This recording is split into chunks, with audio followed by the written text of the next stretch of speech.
Let me spend just a few minutes talking about the situation in the world right now, because the last couple of days have been dramatic.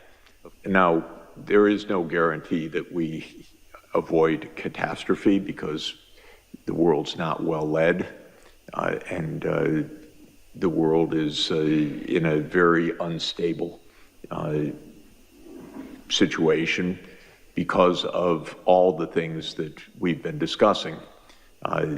Of course, the climate crisis, all of the upheavals in the world economy, even aside from the interventions of leaders choosing wrong things, just the technological upheavals are astounding, and you know that better than I. So this is something quite dramatic. But another thing that's very dramatic is the geopolitical changes that are underway. They are remarkable. They're very dangerous, but on the whole, not bad, actually. What's happening is that a familiar world led, so-called, by the United States and Europe is no longer led by the United States and Europe. It was presumptuous to be led by the United States and Europe to begin with. It's actually the end of a very long cycle that dates back to 1492 and onward, because it started with a voyage that was a little bit went awry and changed the world fundamentally. And they say that, how do you know that Christopher Columbus was an economist, by the way? He didn't know where he was going. He didn't know where he was when he got there, and it was all on a government grant.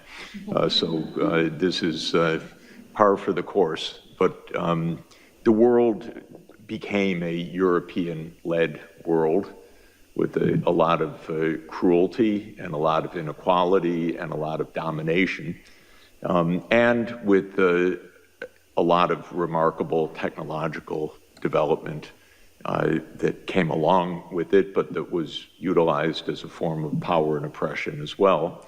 And the United States dominated the world for about a half a century after 1945. Now we're in a very different world. And the voices of other parts of the world are really important and growing, and that means that in the media and in the political life in the Western world, there's a lot more anxiety, actually, than there is in China, for example, or in India, where it's not pessimistic. It's not feeling that the world's falling apart. It's feeling that the world is changing in the right direction, actually. And I would say if you look at opinion surveys in Africa, there's a tremendous amount of optimism, actually. Africa is the most optimistic single continent in the world, if you look at opinion surveys. So the world's changing, and it leads to a lot of anxiety, and the anxiety is highest in the United States because nobody likes to be pushed off the perch. But the fact of the matter is the world's becoming a lot more interesting, diverse, interconnected. You're a very diverse group, but not quite diverse enough. Are there any Chinese faces here? No. We have somebody from Hong Kong. Okay, good. Hong Kong, we were just there. It's wonderful. And India? Yes. Great, okay. So between the two, you're 40% of the world population, but not exactly 40% of this room. So it's just to say, we don't have to have complete demographic equality, but you're a very diverse group, which is extremely important, very important. And the world's even more diverse, if I could put it that way, so we need to strive for that. And viewed in that perspective, my own view is, I'll say a grim statement and then an optimistic statement. If we don't blow things up, which is possible, then things are going to be okay. And By that I mean the world that is taking shape will be more equal, more open, actually benefiting from a lot of the breakthroughs in technology. The real worry I have is just disaster in the short term, because my country is the worst led that it's ever been, and our political system has collapsed. So we have one-person rule, which is not exactly the way to run a society of 335 million people and $30 trillion of output. But that's what we have for the moment. But if we can avoid the catastrophes, we actually, not just rhetorically and not just optimistically, we really have a lot of solutions in this world for food production, for sustainable energy, for better education and healthcare systems, for all sorts of things that are completely wonderful. They're getting discovered, they're getting developed, you're pioneering many of them. They're not getting undertaken at the scale that they need and the pace that they need by any means, but they could be, because there's no fundamental shortfall of resources or know-how. We're not running out of particular minerals so that we can't do this. We're not running out of land so that we're in a struggle for who eats and who doesn't eat. We're not running out of energy, because solar radiation is about 5,000 times our power usage on the planet. So if we deploy solar power, which is now cheaper than any other kind of power, we're not in an energy shortage as well. We're not in a know-how shortage, but we are in a fairness shortage. We're in a niceness shortage. We're in a calmness shortage. We're in a geopolitical crisis, and we are with a lot of instability from all of the upheavals of climate, which are going to get worse for the next 50 years, almost no matter what we do, because underlying our physical reality is a lot of warming built into the system and a lot of shocks that will come from that. That doesn't mean that the impacts necessarily get worse, because things can get buffered, we can become more resilient, we can become adapted, but the climate itself is going to become more dangerous shortly. So this is our state of affairs. Now, what specifically happened yesterday was the U.S. declared itself outside of the World Trade System. 2 weeks ago, the U.S. declared itself outside of the climate challenge. 3 weeks ago, the U.S. declared itself out of the sustainability challenge. 4 weeks ago, the U.S. declared itself outside of the WHO. All right. Honestly, it doesn't get dumber than this, really. But the U.S. is 4.1% of the world population. And as I said, the other 95%, I don't see things diminishing in intensity of purpose, but rather increasing.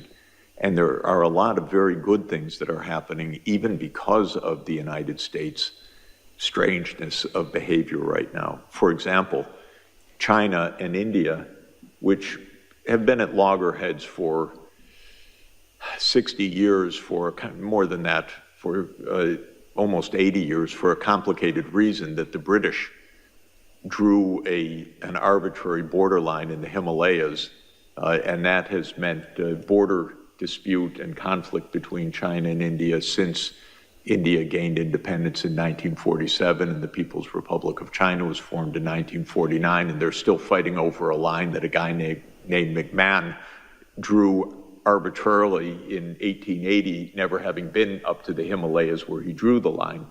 And there is, by the way, a theorem that I kind of subscribe to, that all problems in the world go back to the British. So that's true in the Middle East, it's true in the Himalayas, it's true in much of the world. Yes, it's true all over Africa. It is actually a very good rule of thumb. It's not quite a proven theorem, but it's a very good rule of thumb. In any event, the Indian and Chinese foreign ministers got together and said, what are we fighting about? We should trade more, we should invest more. And then very positive statements came from Prime Minister Modi and from President Xi.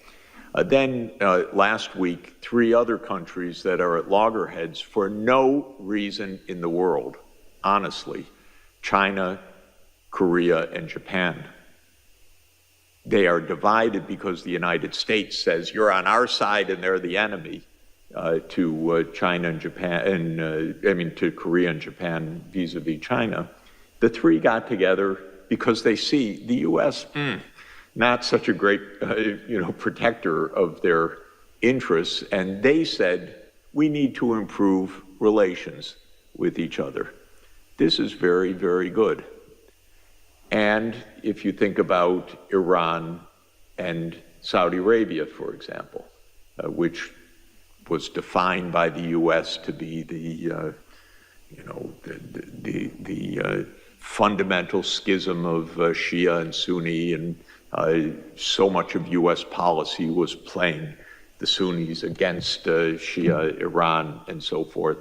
They made a rapprochement last year, which China helped to broker in a very wise way. The United States would never have done it and never even have thought about it, but China was very helpful.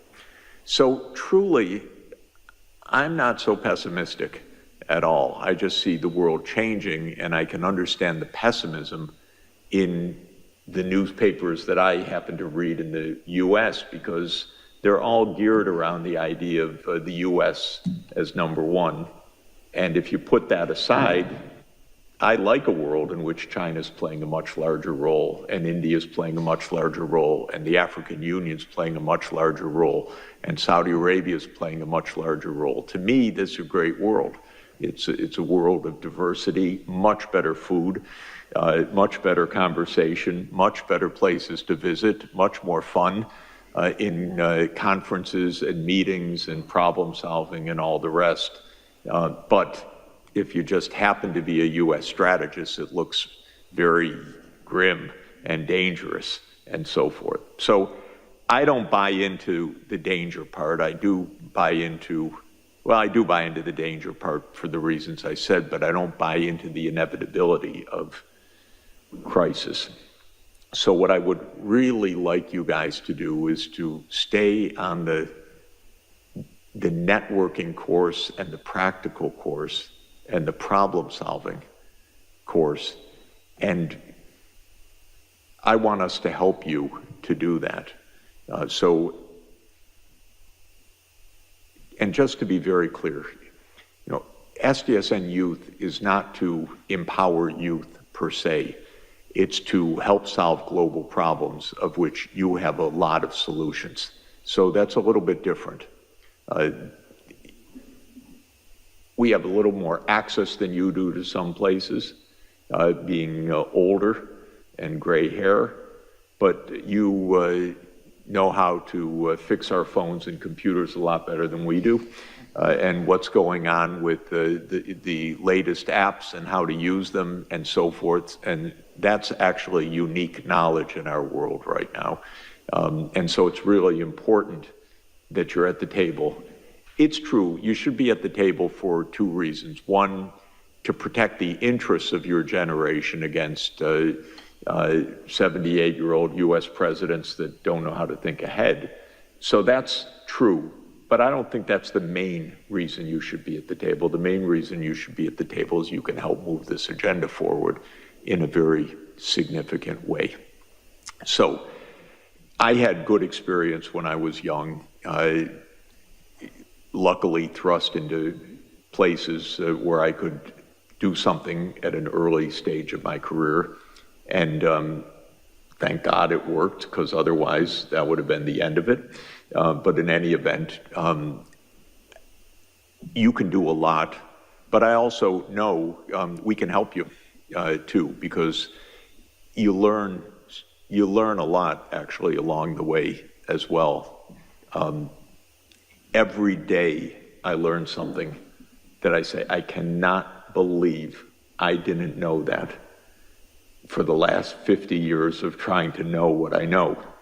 and pretty fundamental stuff every day, which is weird to me, actually, because by now it should be kind of rote, but it's not rote at all. There's just so much to learn. And I kind of walk around my whole life with a book in my hand, or now with an ebook or on my phone or something, reading every day and learning pretty basic things, actually, which is annoying, really annoying, because it should have been done already, but it's not. So all of that is to say we can help you, and I can help you, and I can help you network, and I can help you learn things. So don't presume you know everything, but don't presume that you don't know what you're seeing with your own eyes about things that can be done. So that's really the balance that's extremely important. Now, what's going to happen after 2030? Let me say a few words about that, because you're going to play a big role in that.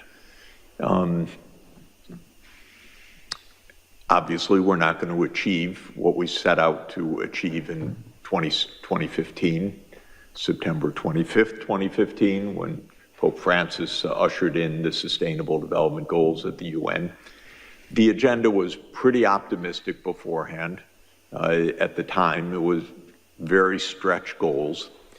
It would have required a lot of capacity and working together to make them happen. Of course, we just didn't get the major powers to work very hard on any of this. The only one that made a major effort, in my view, was China, actually. Europe said a few things at the beginning, but Europe got caught in this Ukraine war, which to my mind was just a disastrous mistake, because the United States doesn't know how to make peace, and blew the chance after 1991 to help create a true collective security arrangement in Europe. Instead, it expanded NATO. But I don't want to go there. Just to say, the US didn't try, Europe didn't try very much. China launched the Belt and Road Initiative, which is a very big and positive thing.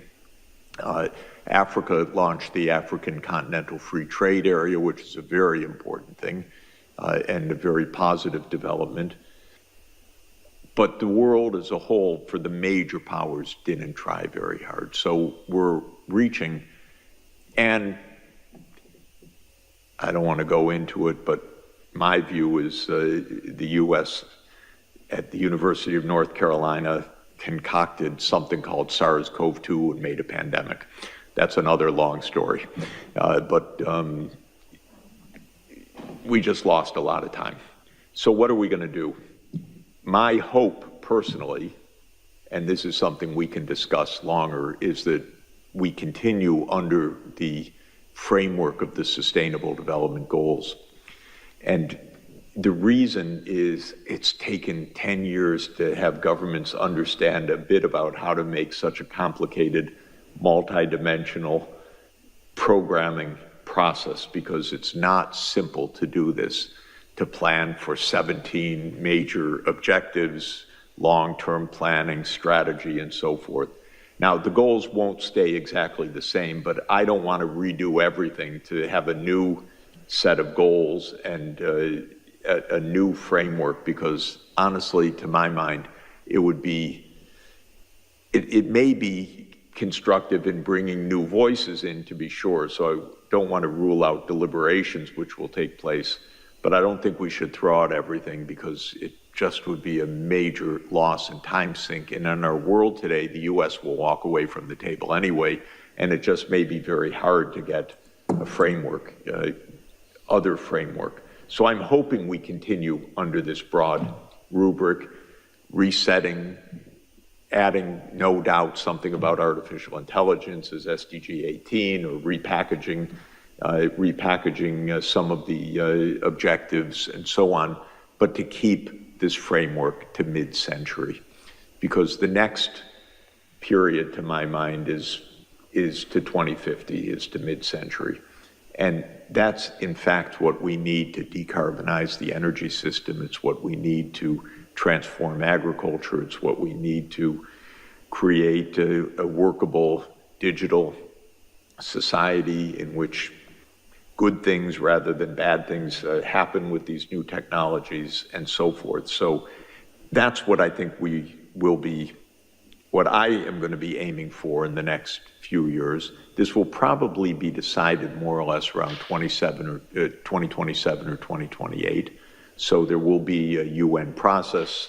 The next Secretary General will assign a commission, probably. There'll be deliberations. You'll be involved in national level and global processes and youth ambassadors in many ways. And we should really strategize together about this, and you should make further outreach to other groups in order to do this. One basic point is that what makes all of this very hard is thinking ahead on a time horizon and a complexity longer than governments know how to do. So if you want to change the energy system, it's not a 1 year or a 5 year or a 10-year process. You really have to be able to think about 25 years or 30 years and basic changes of technology and learn how to put that into a real political process and so forth. And this is what I find most governments don't know how to do effectively. Again, China is better at planning in this way than any other government that I know among the major governments.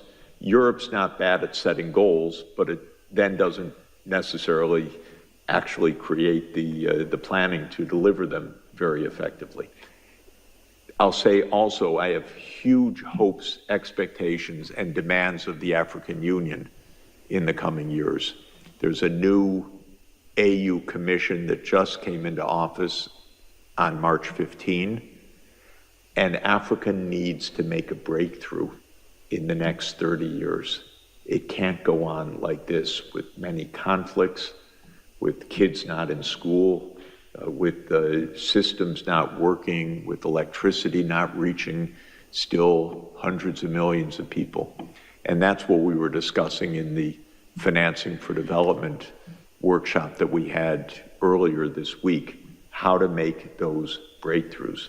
So one thing I'm asking of you is helping to instill the idea of really basic transformation in your countries, regions, and since we're going to do it together at a world scale, that yes, we really can create a better future, and it's not only wish fulfillment, it's actually very practical work.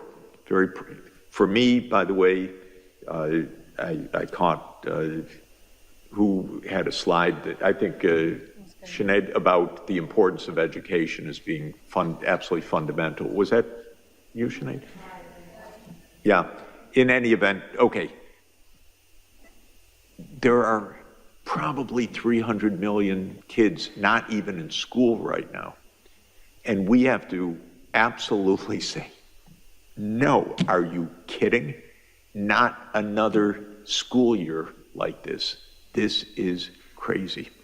And the reason they're not in school, in some places, is because of conflict and displacement. But for at least 250 million kids, it's because the governments don't have the funds to hire teachers, to have the schools, and so forth. And I want to have a fit together with you to the powers that be that this cannot go on any longer. You cannot leave kids out of school in this world. They cannot have a future that way. This is the most basic point of everything that we're trying to do. Every one of you had the fortune, and you probably had a lot of struggles, twists and turns, good luck, parents that helped, friends that helped, family that helped somehow that you could get an education. But I think that's the first thing we really need to do, is to put our foot down and say, no more faking it to the host countries, but they don't have the money, to the IMF, to the World Bank, to China to anyone else, you gotta help make sure that all the kids are in school, period. And then there are all the other issues that we're dealing with. I won't belabor the point any longer because I know the time is short. But you guys are really important in this process. And to add to your importance, connect with others that you think we need to bring into this process, because this is a very powerful group that can really make a huge